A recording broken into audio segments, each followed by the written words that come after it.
Get the inside track on 20 top business trends for 2020 from Joel Block. Joel's insights bring Wall Street to your street so you can profit from the inside in 2020. Just text the word TREND to 72000. That's 72000 and download your free copy today. Grab your phone and get the inside track on business trends that affect you and your business. Just text the word TREND to 72000 for your copy now.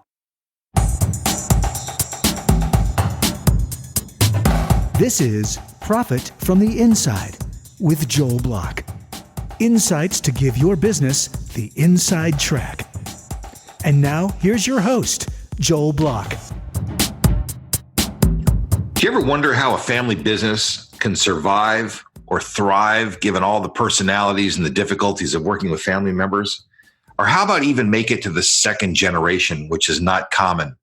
But what about, wait for this one, the third generation? Imagine a family business surviving 3 generations. To describe that experience, Ryan Cote. Ryan, welcome to the show. Hey, Joel. Happy to be here. Thank you. I know that the family business thing isn't your specialty, but it is a remarkable accomplishment that your family has somehow managed to put a great and successful business together, which has lasted for a long time. Yes, since 1966. So somebody must be really good at getting everybody to get along. Who is it? Is it the grandma? Is it a grandpa? I mean, who is the person that's the glue that holds the place together? Yeah, it's a good question. I think it really started. So my great uncle started the company in 66 and my grandfather joined 2 years later, and they just made it a thing where everyone has to get along, or if there are issues, solve them fast. And my father and uncle have just continued that trend. I mean, my father retired 2 years ago, but it was always a thing where, if there were issues, they were solved fast. They never were let to just stew and grow into something that became toxic.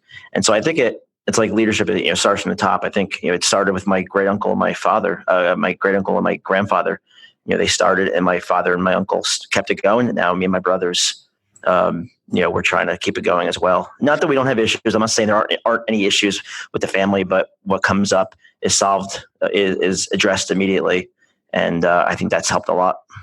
The thing is that, every business, whether they're family or friends or whoever they are, they all say, okay, we're going to communicate really well, and we're going to talk, and we're going to have contracts, and we're going to have everything be great. And then things just usually don't end up that great. So something must be different about your family, because your great uncle and uncle, they didn't just have a conversation 53 years ago and everything is great now. I mean, you must have to revisit that conversation all the time in order for this to work. I mean, so what is the dynamic? What does it look like? I mean, that's because it's really unusual. Yeah, I mean, I think because I get asked this a lot. I think it's, we the personalities we have, they're, we're not confrontational. There's no egos here. And I think that helps. I think that helps a lot just to keep the general culture here. I guess the word I want to use is kind. I don't know. It sounds kind of silly, but we don't have egos, and there's just there is conflict, but it's not like it escalates into something that's major. We all have our opinions. We all have our set roles here. And I think that helps a lot to just keep everything moving smoothly. Do you guys bring the business to Thanksgiving dinner? Do you bring it to Christmas? I mean, or do you have a really well-defined Chinese wall that keeps this over here and that over there?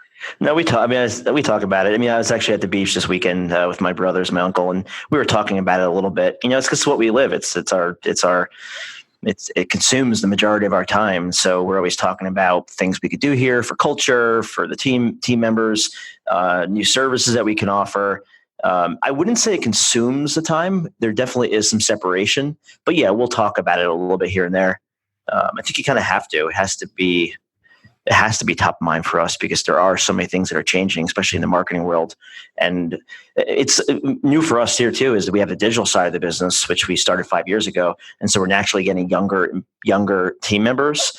And for them, culture is very important. Not that it's not important for the older people, but culture is very, very important. And there's a lot that needs to be done for that. And so we're always trying to think of new ideas. So let's shift gears into what your business is. You guys are a printing business. I mean, this is one of the old-fashioned businesses. Many of these companies have not been successful transitioning and surviving. Right. So tell us about your business and what is it that you guys did to transition into a modern economy? Yeah, that's a good question. So yeah, we started doing direct mail. So 1966, obviously the internet was not around then. And we used to print for some pretty big names like Columbia House, AOL. If you remember those disc mailers you used to get, we used to do all those. And so we did that. We still do a ton of direct mail. It's still a major part of our business. And about 5 years ago, I came to my uncle and my father and said, because digital is my background. So I said, let's start doing digital for our clients. It started out just search engine optimization. Now we have a whole team for every traditional strategy you can think of: SEO, content, social media, et cetera. And so what we did was we started doing just search engine optimization for clients. And honestly, Joel, it started out very small. For the first 2 years of the business, the digital side of the business, it wasn't all that exciting. It wasn't a huge part of the revenue. And then my brother Scott joined the business in 2015, I think it was. And that's when things started to really gel because I had someone to collaborate with, brainstorm with. We started getting bigger clients, which enabled us to actually hire people, which was pretty exciting.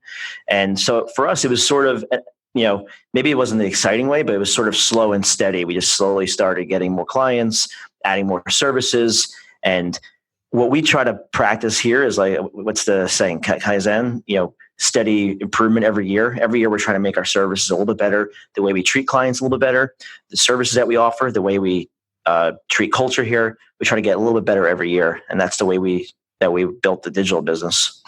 Let's see if we go back to the history. Are you familiar with your company's history? I mean, do you know what happened? Like, in the 90s when fax really became a thing, printing kind of started going by the wayside. The old philosophy, and I know this because I was in the fax business. I was one of the people who was attacking and trying to, damage guys like you. We are competing against guys like you. I mean, not you personally, but that's just the way it was. And the old model was always print and distribute, and the new model was becoming distribute and print. And so it knocked the printers, out, and it didn't eliminate the need for them, but it certainly reduced it.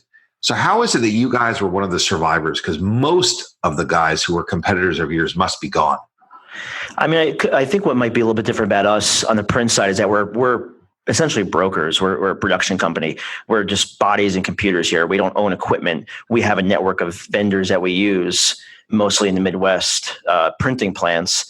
And so we give them business and they print the work for us. And so we have low overhead. So we actually used to own equipment in the mid 80s, but it just didn't work out. So we stuck to being just brokers. But that's, we keep our overhead low, and we have a network of about 25 printing plants. And so depending on what the client needs, we can kind of pivot and be flexible. And you're right, printing's definitely changed. I mean, back in the 80s and 90s, it was huge volume campaigns. And now it's smaller campaigns, just more personalized. And we've just adapted to the market. And, we still have, some of our industries that we're big in is like nonprofits, travel, and those are still industries that do a lot of mail. They need to. And so we've just, we focus more on the markets, the verticals that tend to use more direct mail and need a lot of it. And so I think that's contributed to being able to survive. And we're a very strong sales organization. It's like, and that's really been my father. He's like a hardcore salesperson. And so he's just like selling every day. You always have to keep your pipeline full, taking care of clients, trying to get referrals. And that's just been ingrained on us. Every day we're looking for new opportunities and taking care of clients. I think that mindset has helped as well. Yeah, listen, well, I want to talk about that sales culture because that's so very important. But the most important thing that I just heard you say is that you're not really in the commodity side of printing. The value that you add is in the production of the content. So yes. Are you guys creating the campaigns for your clients too? We are now. That was a service we added in the 90s, early 2000s. We started doing more and more creative. I would say it's not a huge service for us, but we always have creative going on, copy design. But I think you're right, though. I think it is the value add is the production, because typically the clients that we're working with, it's not your commodity printing like letterhead or something like that. It's complex packages, complex self mailers, highly personalized pieces, very complicated campaigns. And so, clients need us because we make that process simple for them. They don't have to deal with the plans. They don't really even need to know all that much how to do it because we're going to handle it for them, especially now because I feel like, marketers, they're not being taught as much direct mail. And so we essentially, if we're working with like a startup, they lean on us for our expertise because they're not being taught it. And so we kind of hold their hand and get the campaign produced for them. So I think you're right. I think it's the production side, being able to handle complex campaigns and make it simple for our clients and not be in the commodity business. I think that's helped a lot as well. It'd be interesting to ask, your dad, your uncle, if there's older people that are from the earlier days, what they remember about the 80s and 90s. Did they deliberately go away from printing presses and deliberately go into the production because they perceived that that's where the value was and that was the part that wasn't going to be commoditized, or was there something else going on? Do you know? Yeah, so I've been here for 16 years, so I don't go back that far. But we've always been brokers. So even back in the mid 60s, we were always brokers. The printing plant that I mentioned was an investment. It was an experiment. Let's see if we can add additional revenue stream and purchase some equipment. It just didn't work out because the problem with having equipment is that you're a slave to what that piece of equipment can produce. Being that we're brokers, it doesn't. We'll have a plant that could do the job. We don't have to specifically produce a certain kind of piece, and that's offered us a level of flexibility that's helped us endure these last 50 plus years.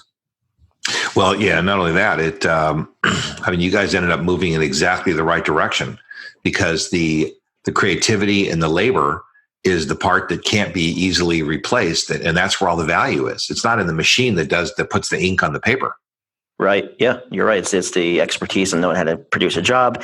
And, like I mentioned, we added creative in the 90s, early 2000s. We added letter shop in the 90s as well. Letter shop meaning mailing. So we used to just I think there's a lesson here too. It's the evolution of the business, always looking for what clients are requesting, where the business is going. So we started off just doing printing, and then we added printing and mailing. We never wanted to get into the mailing because it's just very complicated and there's not a whole lot of money in it, but you have to do it. So printing, mailing, and then creative. Okay. And now we added digital. So we've just slowly have evolved the business, and we do a lot of digital right now, but printing is still a major part of our business. So I know everyone says printing is dead, but it's just changed. It's not dead. We still do a ton of it. There's a lot of companies that produce, physical materials. And the other thing is, if you're doing the production, you can output the PDF anyway, because that's not your main revenue stream. So it doesn't really matter what you output to, right? Right. Correct.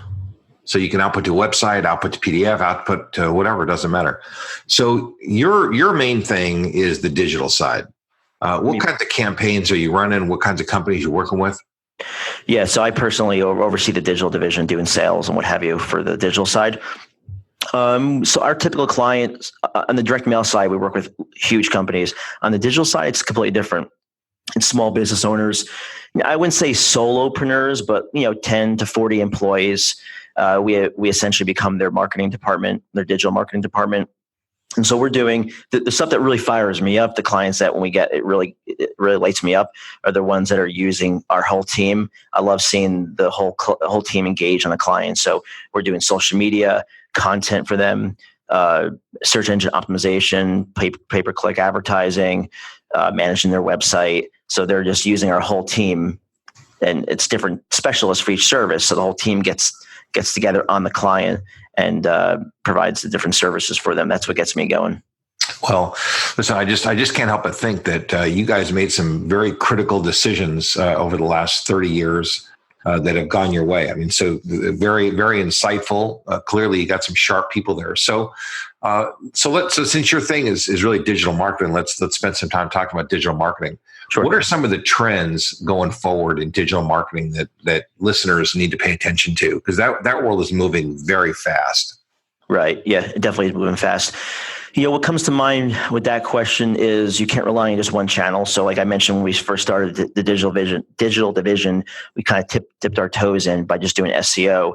We still do a lot of SEO, but it's changing a lot and you can't rely on just one channel.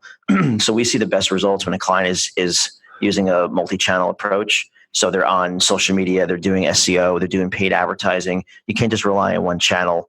And honestly, they all kind of feed off each other. So if you're doing SEO and paid advertising and you're doing content, you want to use if you're doing content marketing, you're putting on social media, you want to do paid advertising to amplify the content. Facebook, for example, you can't just post, you have to spend money behind the ads. And so it's really just being on multiple channels, okay, and taking advantage of what each channel offers and developing a whole campaign that's going to kind of lift everything. That's what we're seeing produce the best results for sure. Let's talk about SEO for a second. Has SEO changed in the last, say, 10 years? I don't know how long it's been going, but it's been for a long time. I always kind of had the sense that it was one of these things that was cooked up by computer marketers to, just get business owners to pay them money to do something. And then Google would change the algorithm. It just sort of always seemed like a kind of like a game. Yeah. Yeah. It's always changing. It's everyone, Google makes so many updates every year, and it's almost like every day they're making little tweaks, and sometimes they'll make bigger tweaks, but it definitely works. It's changing all the time. And so back in the day, back in like 2012, 11, 12, it was really just about building backlinks to your website. It didn't matter how crappy they were, how much you were building, just more backlinks the better, and you would rank. And honestly, it was very easy.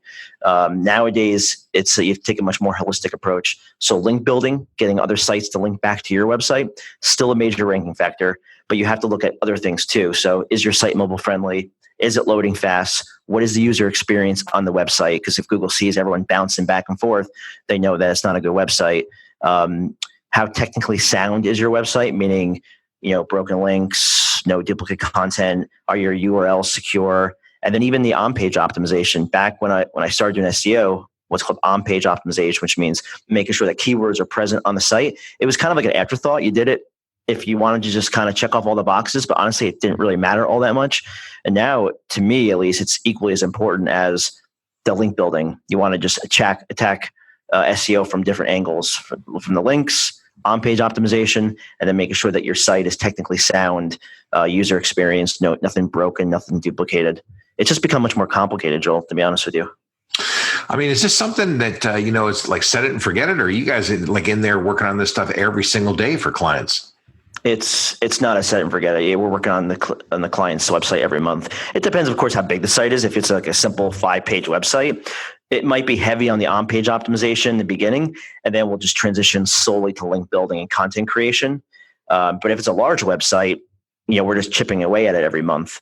And so it just depends on the client's site. But yeah, for us, SEO is always a monthly thing because there's always something we could be doing. There's always more content we can be creating, more links we can be building, more pages that we can tweak. So it is ongoing. When you get involved with these companies, do you have any way to know how much difference it makes when you do SEO versus when you do not do it? Is there like any statistic that business owners could look at and say that I'm going to be 5 times better off, so it's worth investing? I always talk about drawing a line to the money. Is there a way to really calculate how many dollars you spend and how much dollars you get back, or is it totally random, or what? It is sort of random, but I'm trying to think of a way that I could. One thing we do is we get a client, we can look at their competitors. There's a tool called. This is not I'm not affiliated with them. This is just what we happen to use, and I'll give you a free option as well. There's a tool called SEMrush. You can plug in the domain of yourself or your competitors, and you can see how many keywords they're ranking for and what the estimated cost of that traffic is. On pay-per-click. So if like you're ranking for more keywords organically, this is what you might expect to pay if you were bidding on those keywords and paid advertising. And so it gives you an estimate of how valuable that traffic is. And so you can take a look at your website, and then you can plug in a competitor's and see, okay, how many more keywords is your competitor ranking for? How much higher value is their traffic costing if they were to bid on those keywords? And so it kind of gives you a sense as to what you can expect in terms of traffic levels and that cost of that traffic, estimated cost of that traffic. That is a paid tool. If you want to do a free tool, there's another one called Ubersuggest. There's pros and cons. Ubersuggest, they only update monthly, whereas SEMrush is daily. So, but you're not paying for it. So, but that's what I would say. Take a look at your competitors and see where they're ranking and what their cost of traffic is. And that can give you a sense as to what an SEO campaign will do for you. I would also say, if your site's new, adjust those expectations, because new domains do not rank as quickly, do not rank as well as older domains. And so for me personally, Joel, like if we're taking on a new SEO client and they have a very aged domain and a business that's been around for a while, but they haven't done any SEO, that excites me because I know that we're going to be able to show them quicker wins as opposed to like a startup or a site that's brand new. It just takes longer. There's some sort of sandbox effect that Google does with a new domain. They don't trust it as quickly. Yeah. Tell us a little bit about your sales process. How do you prospect for new customers? You got a sales culture at your place. Tell us what you do. Yeah, I'd love to talk about that. So we, kind of like what I mentioned at the digital marketing, not relying on one channel. We don't just rely on one channel for sales. So we do everything from trade shows to cold emailing, believe it or not. Obviously, we get web leads. We do our own digital marketing here that generates leads. We have my cousin Josh. He was hired about 9 months ago to do strictly sales. So he'll do outbound sales, calling people up and emailing them as well. What else do we do? I think those are the main. I do podcast interviews. So we don't rely on just one channel. We're trying to get leads from all different channels. We have strategic partnerships as well with companies that feed us leads. So we have leads coming from multiple channels. I think what makes our approach slightly different is that we don't do proposals for just anyone. We try to make sure we think there's a good fit. We think we have a good chance of getting the business. And then what we do is we spend a lot of time on our proposals. So our proposals are not cookie cutter documents. We spend a good amount of time putting them together. It's basically our strategy. Like, here's what we recommend that you do. And it's like a 20, 25 page PowerPoint deck. And we actually put a lot of time into mocking up ads for them. And, that's why we don't want to do them for just anyone, because it can be a time suck if you're not, if you're doing them for the wrong people. So that gives us an advantage, because when we're presenting to people, they could tell the time that we put into these things, and it just helps win the business. I guess kind of what I'm curious about is how much of your own dog food do you eat? Do you guys do a lot of SEO on your own stuff? The same techniques that you sell other people, are you doing that to yourself? We do. The only thing we don't really do is, I'll be candid here. We do SEO, we do paid advertising, we do social media, we do all the digital stuff. We basically treat Ballantine as a client. The only thing we don't do is direct mail. I mean, we kind of do. We send out sample kits. We send out handwritten thank you cards. So that is technically direct mail. We just don't do high volume direct mail campaigns for our own marketing. We do more smaller volume, more personalized, lumpy mail type stuff. But yeah, we eat our own dog food for sure. But you don't recommend those kind of direct mail campaigns for just anybody. I mean, so listen, I mean that's understandable, because it applies. Listen, you got to use the right tool at the right time for the right situation, and if it's not right, you don't do it. But by and large, you treat your own self as a client. Yeah, we use Trello for our project management, and Ballantine has its own Trello board with all the to-dos and deliverables and the blog strategy and everything that goes into a typical client. How did you guys learn how to use those tools? I mean, did you make it up as you go along, or did you take a class? Do you teach a class? I mean, because those tools, one of the things that I find, when we were all little, we all went to the library. They taught us to do a decimal system. You learned how to alphabetize things, put them in a folder. On the computer, though, every single one of us kind of made this up as we're going along. And there isn't really the same kind of standard like Dewey Decimal System for how your computer files work and how your Trello board works and how your Todoist to list works. And we've got 1,000 different tools for different things. How did you guys figure out the systems, and how'd you get where you are? Yeah, this kind of goes back to one of the lessons I've learned in being in the family business is that everyone has their strengths and weaknesses, and I definitely know my strengths and my weaknesses, and so we just try to play to that. And so one of my strengths is not operational stuff. My brother Scott, who joined the business in 2015, he came from a very operational financial background, very analytical mind, and he's good with the stuff. He enjoys it. He kind of nerds out on it. So he's taken that over. He was the one that, just to give credit where it's due, he was the one that came up with Trello as using Trello as project management. He came from a large travel company where they would use Post-it notes and move the Post-it notes over from like phase 1 to phase 2, phase 3. Trello was like the digitalized version of that. And so he basically set that all up and got us going on it. So I would say, it's because of my brother, Scott. He just has that operational mind, and he's set up these little things that make us run smoother. He loves it. But he copied the old Post-it note, moved Yeah. from one box to another box kind of method, and which is what Trello feels like. I mean, that's what it is. Yeah. It's interesting that that we all have to kind of make it up because there's no set system that we all just start doing. In a certain way, what's great about the tools is they're so flexible. But in a certain way, what's a problem about the tools is they're so flexible. Yeah, it becomes sort of a beast maintaining them as well, especially as you get more clients and more boards and more cards. It's funny we're talking about this now because I got off the phone with our manager of digital services here, Larissa, and we had a power outage today at work here, so everyone's working from home, and so she's using today because there's less distractions at home to cleaning up all the Trello boards because they were kind of getting out of hand a little bit. So she's going in there and kind of cleaning up everything. So it's there's pros and cons to everything. Got to maintain it. Yeah. So what do you guys see in the future? I mean, what trends are on the horizon? I look at trends. I look forward in time. What do you guys see for your business, for the industry, for the economy? How are you guys organizing yourself for 2020 and beyond? Yeah, it's a good question. What we're trying to get more into on the digital side is video and photography. We actually have all the fancy equipment now. We're doing more and more videos for clients and photos. So that's definitely top of mind for us on the digital side is doing more videos and photos because you can use them for everything from uploading to YouTube to putting them on your website to running social media ads. It's something that you could just reuse and repurpose, and it's definitely where things are going. So we're trying to make investments in that area. We're always trying to see like what we think we could do next and have a fighting chance on doing well with it. And video and photography is definitely top of mind for us there. We're also doing more web development. That's important for us. On the printing side,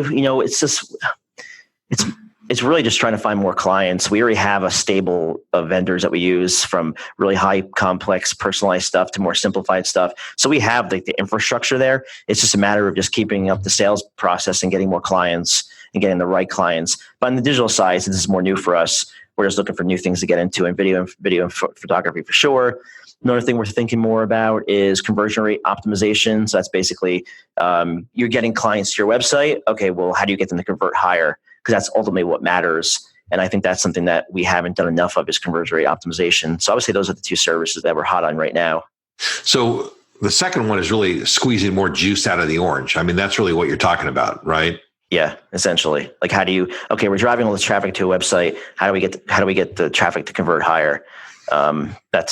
I think it's obviously very important and something that a lot of agencies don't do. Actually, there's a science behind it. We're trying to learn it more and more and do it for ourselves and do it for our clients. So I think in the next couple of years, 2 to 3 years, is something that we're going to be doing more and more of. Where do you go to learn this stuff? I mean, how do you learn what you know? I mean, because it's changing all the time. Are there trade journals? Are there conferences? I mean, what do you do? Yeah, so I'm always reading. I'm not in the day-to-day in terms of execution. I'm more sales and strategy, but I'm in it. I mean, I'm kind of like an info junkie, podcasts and books. We do professional training every month for the team, and I get to pick topics. And so we'll do Google Analytics, we'll do conversion optimization. So we bring experts in to train the team, professional training. We send the team to conferences as well. In fact, 4 of them today are in New York City at a branding and social media conference, learning new things. So it's a matter of just staying on top of that, staying on top of the training, and obviously subscribe to all the newsletters. But you're right; it's always changing, and it can be overwhelming. I've come to grips where I'm not going to know everything, and there's so much to know. You can't know everything. We just try to stay within what our core is and what our clients need the most, and then we just slowly expand that when it makes sense. I try not to drink too much from a fire hose because it can be very overwhelming. Yeah. Hey, well, listen, man, this has been very interesting. You're an interesting person. Your family, on several fronts has been very successful. One is keeping the family members organized so that they get along, and you all have family dinners and Thanksgivings or whatever you have. Yep. Second, that they made the transition that many companies were not successful in making in the 80s and 90s, and eventually when you came along into digital marketing. And listen, so you guys have done a great job, and I appreciate you sharing your story. Thank you, Joel. One more thing worth mentioning is just the culture of the company as well. I think that's something that people can take away something from, is just being very deliberate about the culture that you create. Not that I'm saying we have it perfect, but we really, really do try to make an effort to make sure everyone enjoys coming here, from quarterly events like we just did rock climbing, to monthly lunches that the company pays for, to birthday breakfast that everyone gets that we pay for as well. Like, we try to bring everyone together. I send out a weekly email highlighting wins and company news. And so it's a very deliberate approach, and we've seen it help a lot in terms of keeping team members here happy, which means they don't leave to go anywhere else. They do a better job for the clients. It's just a better work environment. It's something we really believe in. So I think that's something that everyone listening to, like, being deliberate about the culture. And it takes time. It takes a lot of effort, but we're starting to see it really work out here.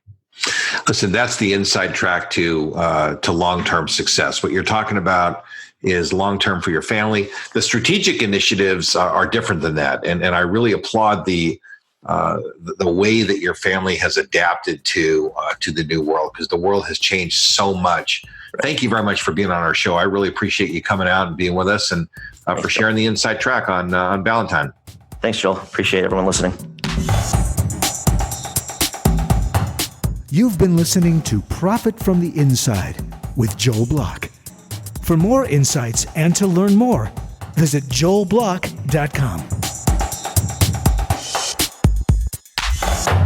How about a shout out and a giant thanks to my podcast producer, David Wolf, and his team at Podcast and Radio Networks. Profit from the Inside simply wouldn't be what it is without David and his team. For more information or to learn how you can launch and produce your own podcast, reach out to podcastandradio.com. Get the inside track on 20 top business trends for 2020 from Joel Block. Joel's insights bring Wall Street to your street so you can profit from the inside in 2020. Just text the word TREND to 72000. That's 72000, and download your free copy today. Grab your phone and get the inside track on business trends that affect you and your business. Just text the word TREND to 72000 for your copy now.